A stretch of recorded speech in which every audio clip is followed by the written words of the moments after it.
Hello and welcome to Unprofessional Engineering. My name is James. And you got Luke. Luke, today we're taking a look at telescopes. I can't believe we haven't done this one before. Taking a look. I Taking a look. see what you did. Yeah, I'm surprised we haven't done this one before as Yeah, well. 'cause It's kind this of a is- big deal. Yeah, it's a pretty big. Kind of engineer-y. It's very. I mean, you got to make them. You got to You do. design them. You and, do. You have to and invent them. Been around forever, and they've, been responsible for exploring the vast universe. Wow. You sound like our good friend and longtime listener, Neil deGrasse Tyson. Ooh, fun fact: he owns Tyson Chicken. That is true, yes. For those of you who did not know that, he does for sure own Tyson. He's in the chicken business. Yeah, good to know. That's where he gets all of his money to fund his experiments. Okay, moving on to some actual facts. Dutch eyeglass maker Hans Lippert Nailed it. is widely credited as the first person to patent the telescope in 1608. His device, called, I don't know how to do this one, Kijker, Yeah, which yeah. is called looker, the word for looker, was, according to Hans, able to magnify an image up to 3 times. Did you know? That's not bad. In his patent, he actually had the phrase "foreseeing things far away as if they were nearby." Wow. Summed it up nicely. Yeah, I feel like patents were a lot easier back yeah. then. It's like, yeah, I got this thing I want to make, and it's gonna do this. Yeah. Did you just say I see gooder? I see gooder. That's how the patents went back then. At least 3 times gooder. 3 times gooder than I used to see. Yeah. So it consisted of a concave eyepiece that was aligned with another convex lens. And so according to legend, I love when it's according to legend, love right? legend. He conceived the idea when seeing 2 children hold up 2 lenses that appeared to make a distant weather vane appear closer. Who are these Random kids children. holding up random lenses for him to see a And weather why vane? is he watching them? That's probably the better question. Maybe we should investigate old Hans a little more closely, if you know what I'm saying. Do you know what you don't know what I'm saying? Okay. So it was Hans' telescope that would later catch the eye of some guy in Paris. Jacques, we're going to go with. That's how you say it. Yep. Belvedere. Belvedere? Nailed it. Yeah. Belvedere. Do you remember Mr. Belvedere? I liked Mr. I Belvedere. did too. Yeah. He reported the invention to none other than Galileo Galilei. Our boy. Our boy, yes, who was then promptly encouraged to build his own. If you haven't checked out our episode on Galileo, you should probably do that. So I got this fun fact about Galileo. Oh, let's hear it. So he was a pretty smart guy, but It turns out, yes. after reading this, I think he may have been a little conceited too at the same time. Why? So Galileo was in Venice in June of 1609, and there he heard about the Dutch perspective glass, by which the looker, by which distant objects appear nearer and larger. So he basically said he solved the construction problem of the telescope the next day. Returned to Venice, made his first telescope the day after that, fitting it with a convex lens. And it's like, so this cat hears about the telescope, and then in like 2 days or whatever it is, regardless, it's just the way this was recorded that, he figured out the problem the next day. He sees it and he's like, man, that guy is just the worst at inventing. Let me show you how it's done. I mean, Galileo was a pretty smart cat. Yeah, he was pretty good at stuff. His invention that he fixed in a day or 2 days, I guess, total, was able to magnify things around 20 times.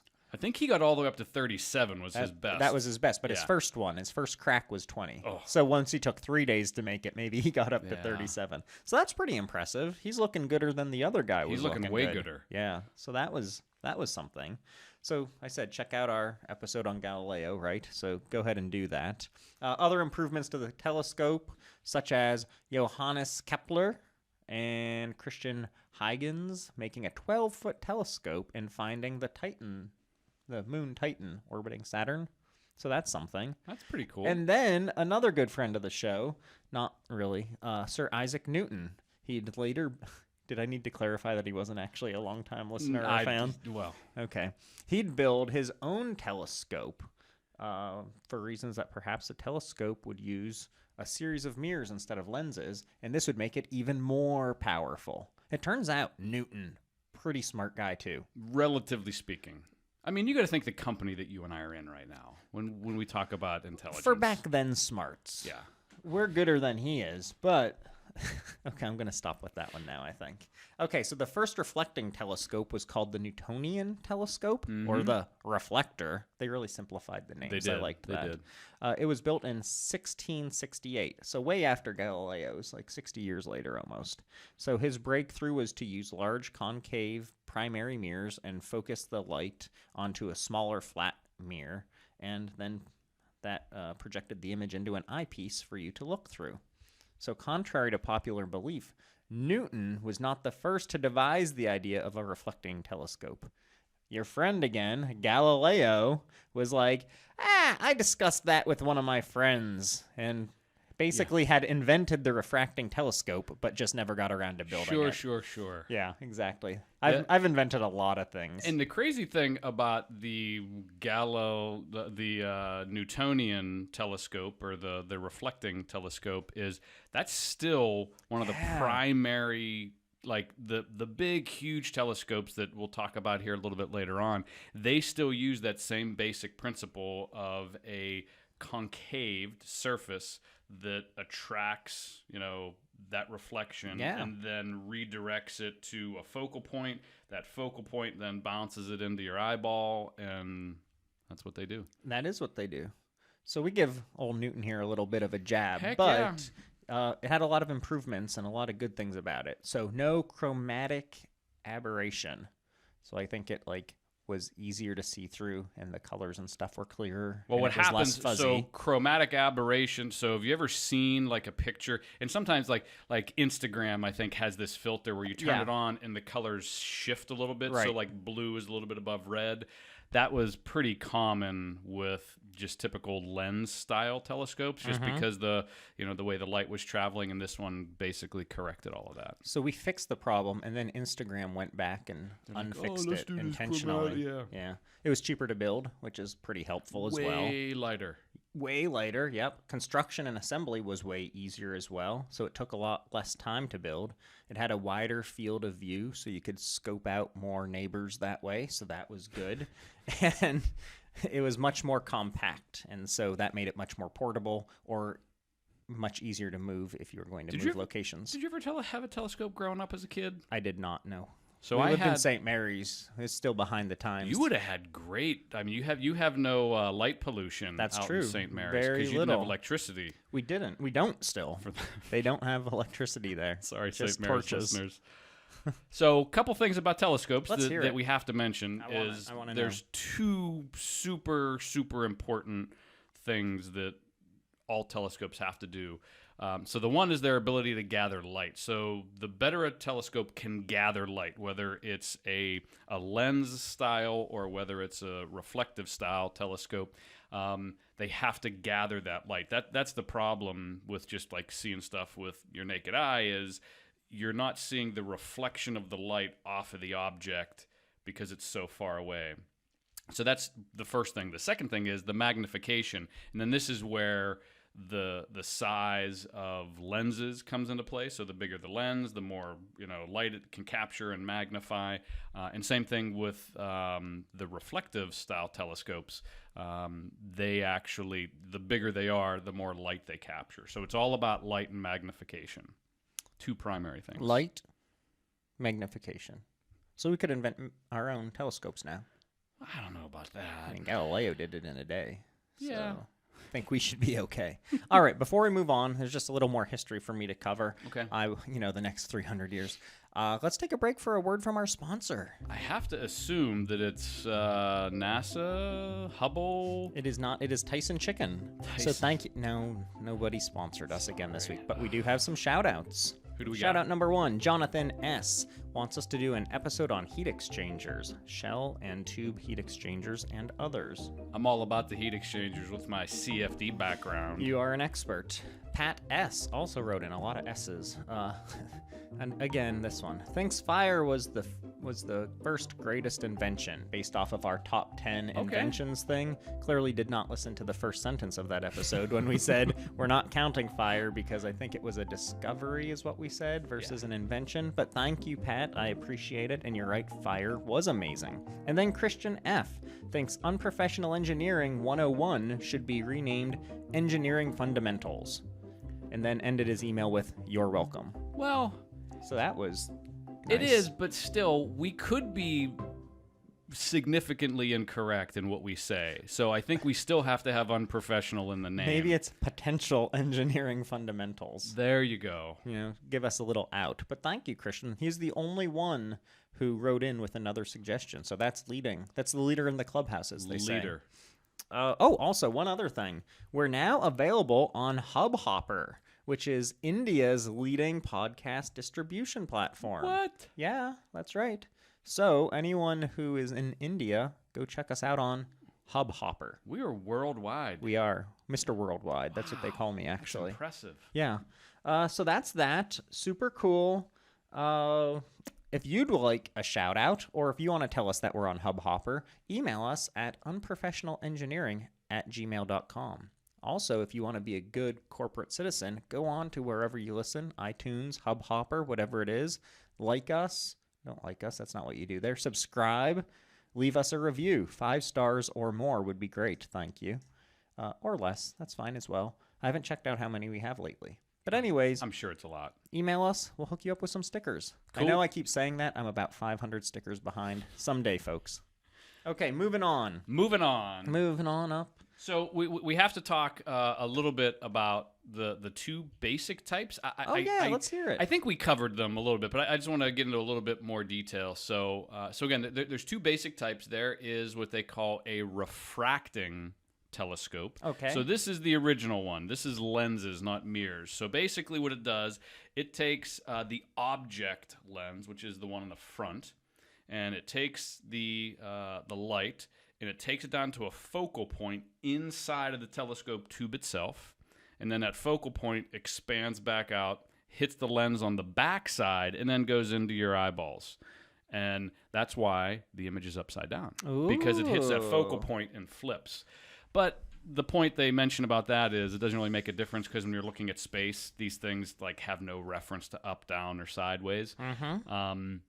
So that is the refracting telescope, and then Hold on. Before you go to the second one, did you okay. see that it was Chester Moore Hall who greatly helped? Of course I you did. Of course I Well, did. he was studying the human eye, and that's how he improved the refracting telescope, like you said. Yeah, because of the lens and the upside downs and all that. Okay, moving on. What was your next one? The next one is the reflecting telescope. reflecting. So we again, this one uses mirrors, and what it does is, and I never knew how these worked, hindsight. So I've seen those telescopes where they're like big, fat, like cardboard tubes. They're about 10 inches in diameter. They're about 3 feet long, and then the eyepiece is at the top of the telescope. Mm-hmm.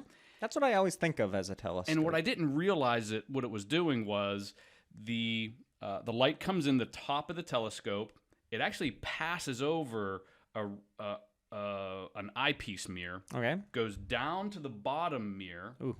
Then it comes up to a focal point, hits the mirror, and then turns it 90 degrees and pushes it in your eye. So that's why the eyepiece of those is at the top of the telescope, because what it does is it redirects it back up. And if that one wasn't there, it would just push it, right back out of the through. telescope. Right. But it brings it up to that focal point. And because of all of the different bouncing that happens, it actually is not upside down when it hits your eyeball. Well, that's very interesting. And big thing about the two differences, they say, is to make a lens, they have to be glass, they have to be polished, they have to be thick. So there's limitations. And I was really surprised the largest, and I don't know if you have this or not, the largest lens style telescope is actually pretty small. Because Relatively speaking? Yeah, because you can only make a lens so big, Right. Because it just gets too heavy. You can't manufacture them. But because reflecting telescopes, a lot of times they're not perfect curved shapes. They might just be like square panels in an array that just end up making a bowl. So Yeah, that's interesting. yeah, Lenses. We'll get into that a little bit more about how they go about avoiding that problem. But yeah, lenses. We had another episode. What did we talk about? Oh, lighthouses. Yeah. Where we talked about how they're constructed and how that was a big limiting factor for them as well. check out that episode. Check it out. It's not live yet. All right. So couple more things to point out. 1789, the first giant reflector telescope was built in the UK. William Herschel oversaw the construction of a 12-meter-long Newtonian-based reflector telescope. That was a long time ago. 12 meters? That's like a football field, right? Give or take? Maybe 2. Yeah, maybe 2. Yeah, so using his telescope, Herschel, this guy was able to discover some moons around the gaseous giants, notably Titania and Oberon of Uranus. So that was pretty helpful. I'm waiting for the joke, Luke. Every time you hear that, it's just waiting for the joke. So that was helpful. Okay, so then there's the Yerkes Observatory in Williams Bay, Wisconsin, which was, you know about this? I do. So it is the largest refracting telescope, and I thought it was still in working order. They decommissioned it in 2018. It was built back in 1897, though. Who's going to Wisconsin to do this But stuff? here's the other crazy thing about this is where I was so shocked at how small it was. This thing's only 40 inches in diameter. I mean, it's like that. Yeah, I mean, super big. It's not big, but then it's 60 foot long. There's that. The tube is enormous. Yeah. And the whole thing weighs 20 tons. And they say that it's so well balanced that you can actually move this 20-ton telescope with your hand. They do it with That's impressive. They do it with computers and stuff like that, obviously, for very specific, trajectory and all that. Some of the astronomers get drunk and just like smack that thing around, and like wherever it lands, that's what they've discovered. Oh, it's kind of like roulette or spin the bottle for astronomers. Yeah, that's weird. Man, it's creepy. Fun fact for you though: Williams Bay, Wisconsin. Probably all Green Bay Packers fans, of course, calls itself the birthplace of astrophysics. Now, does it count if you call yourself something? Because I could become a lot of impressive things if that works. I mean, it can't be. It has to be like where Galileo or our boy Newton or the guy that invented the telescope. It has to be where they were born, right? I would think so too. So this facility has been used by a bunch of famous astronomers, including Edwin Hubble, who I guess you could probably piece together what he's involved with, Russian-American astronomer Otto Struve, and Carl Sagan, who I think we talked about in perhaps the Stephen Hawking episode. Check that one out. He wrote children's books. How about that? Cool. I think we knew that. We did know that. Okay, so I think that's really all that I really wanted to talk about. Do you have anything else in the history of... No history. Things? I just have some I have lots more to talk about. I think that's where history ended. I mean, Okay. they built a whole bunch more and things like that, but... So there's a list. Like I was like, I'll Google how many, land, because this is only land-based telescopes. We're going to do a whole nother episode on space-based ones. Hubble. But I was like, how many could there be? And I was like, how many telescopes are in the world? And like a lot. The A's were like 120. So it was crazy. I mean, there's literally thousands of telescopes all over the world, all different sizes. I mean, some are like, guys' backyards and they're doing it as a hobby.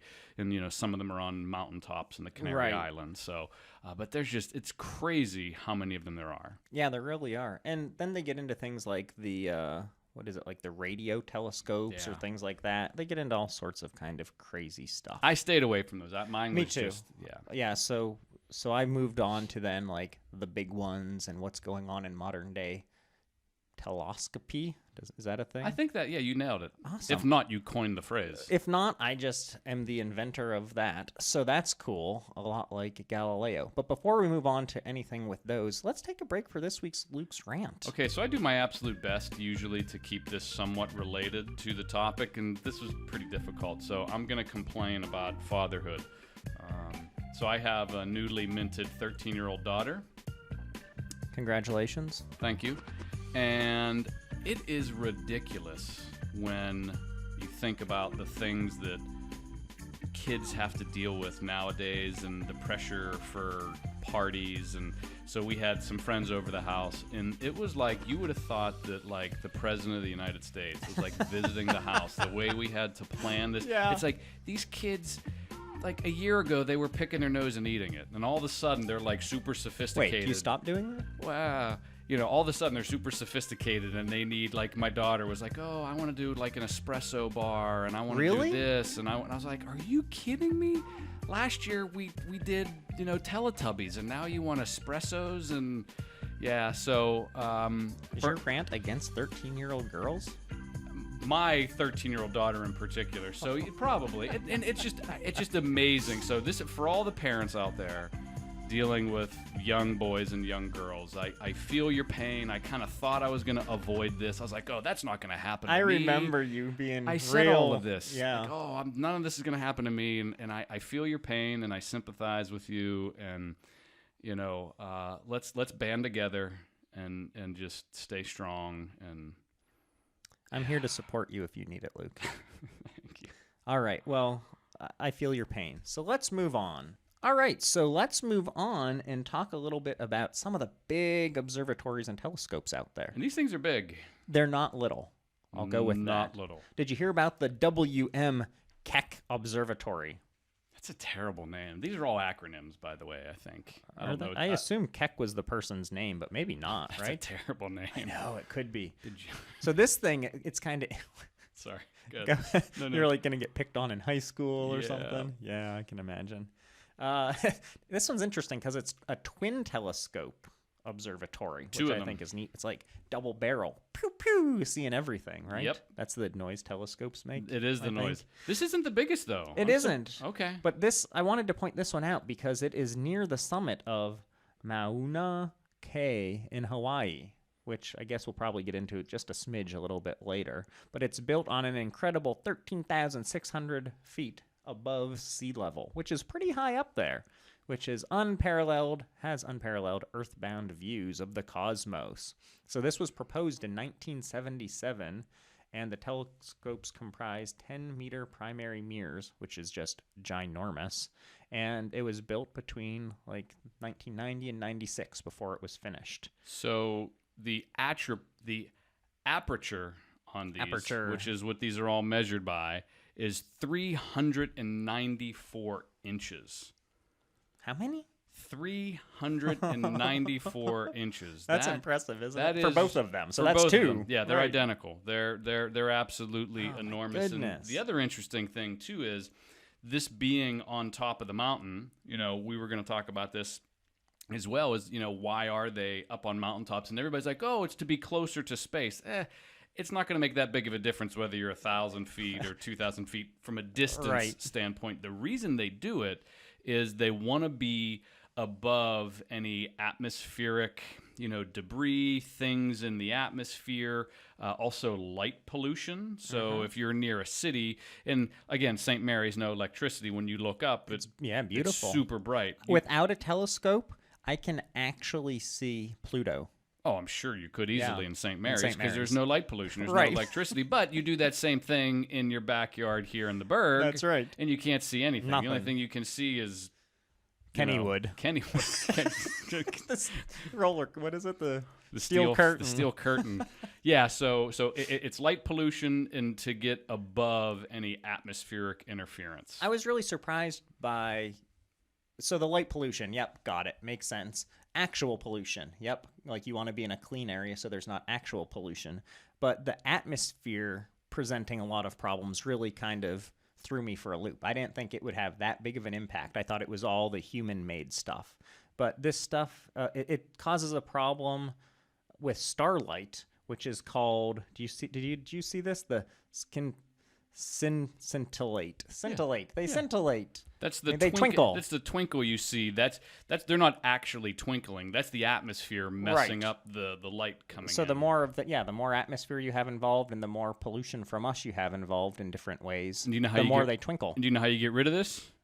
by descintillating them. You go into space, which we'll talk about in another episode. Ooh, that is a good That's why they go idea. to space, because there's no atmosphere. Yeah, so lots of locations, air quality, all that come into play. That's why they go on a mountain.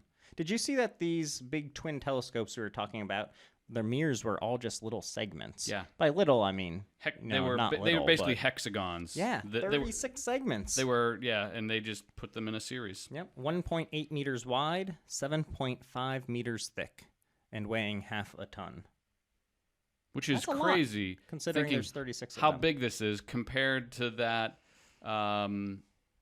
The other telescope, not the refracting one, Right. is like only 40 inches and it weighs 2 tons. Yeah, isn't that crazy? Yeah. So there's a bunch of other big ones. Do you want to talk about any of the other biggies? So I just got like the top 3 or 4. Let's so hear it. you mentioned the Kex. Yeah, Kex. But the biggest one is, and these names are I like know. hilarious.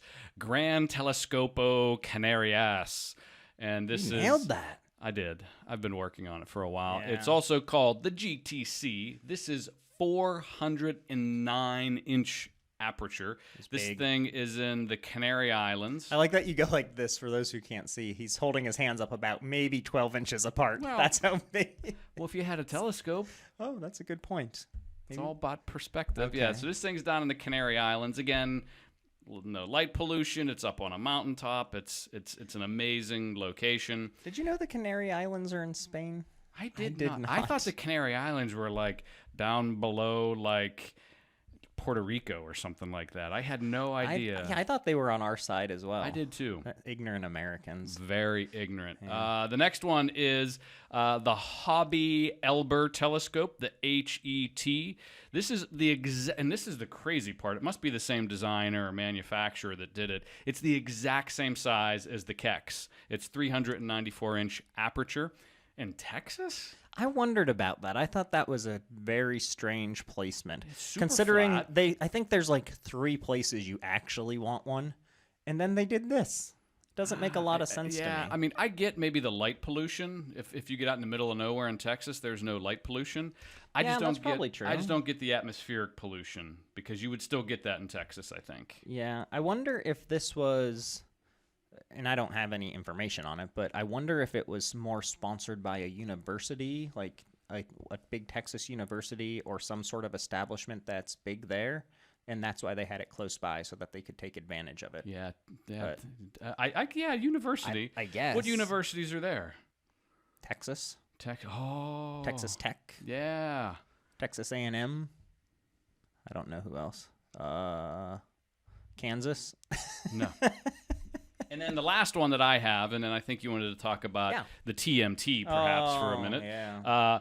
The next one, so we talked about the Kex, and then the next smallest one, this is South African Large Telescope, or SALT. That's a really cool name. This is 362-inch in aperture, and this is in North Cape in South Africa. Yeah.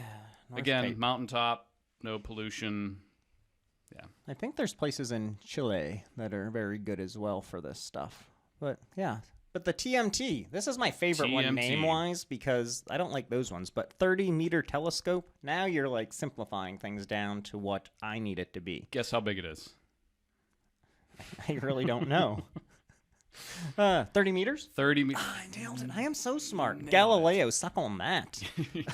$1.4 billion telescope, 98-foot or 30-meter aperture, would allow for more than 9 times the collecting area of the largest optical telescope, such as the Kex or the other ones that we talked about, and provide 12 times sharper resolution than the Hubble Space Telescope. And it's in space. Yeah, and that's in space. How about that? This thing, unfortunately, is not in space, but it's as close as we can get pretty much because they want to slap that sucker on top of the mountain that we talked about in Hawaii. The how do we say it? The Mauna Kea. I'll let you offend people with your pronunciation. Sorry, Hawaiian listeners. Please let me know how you pronounce that, and I will be happy to correct it. So one of the things, and so anybody who's watching the news probably knows that the local Hawaiians are trying to prevent this from being placed there. And it's a sacred mountain, I believe, is what's going on, and they don't want it desecrated, which is perfectly fine by me. That seems like a reasonable thing to think.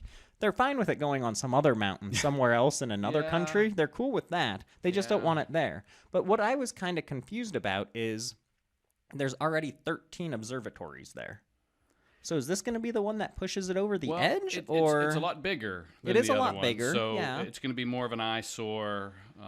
Yeah. So what's interesting about all of this, and this is stuff I didn't know, is that there's been a whole story about this location. And so this mountain was part of ceded land that belonged to the Hawaiian monarchy, and it was taken during the overthrow of a queen that I'm not even going to try to pronounce because then I'd really offend people, by American-backed businessmen in 1893. So not ideal, I get that. So after Hawaii's statehood, the parcels were given back to the federal government and meant to be held in a trust to benefit native Hawaiians. So again, I can see why there could be some problems. But as history indicates, the islands were illegally annexed and the land was stolen, something the United States might have done before, which, okay, still not great. That happens. In 1959, though, authority over this mountain was transferred to the state's Board of Land and Natural Resources. So all good again, right? But it now leases the summit to the University of Hawaii for $1 per year, which in turn then manages subleases for telescopes to be built there.